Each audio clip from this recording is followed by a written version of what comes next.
voir quels sont les modes d'action de l'insuline. Alors tout d'abord, en cas d'hyperglycémie, ce qui veut dire l'augmentation du taux de glucose dans le sang après un repas, les cellules bêta détectent cette augmentation et produisent par la suite l'insuline qui est le premier messager.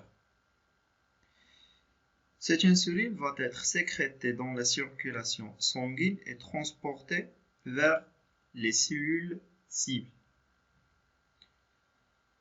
Par exemple, de ces cellules cibles, on trouve les cellules hépatiques, autrement dites les hépatocytes.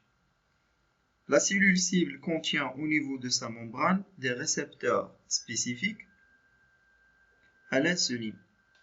Ce dernier va être fixé sur ces récepteurs en formant un complexe nommé complexe récepteur-hormone.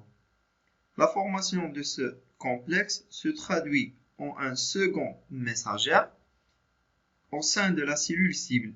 C'est la molécule d'AMPC, l'adénosine monophosphate cyclique.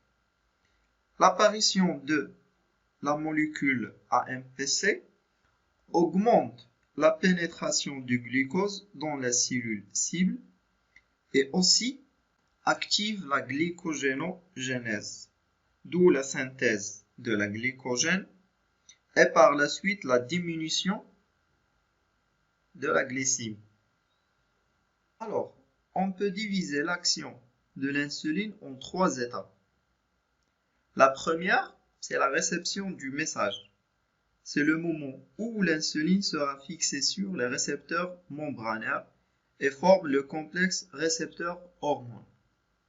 La deuxième étape, qu'on appelle la traduction du message, c'est le moment où on a la formation de la molécule d'AMPC.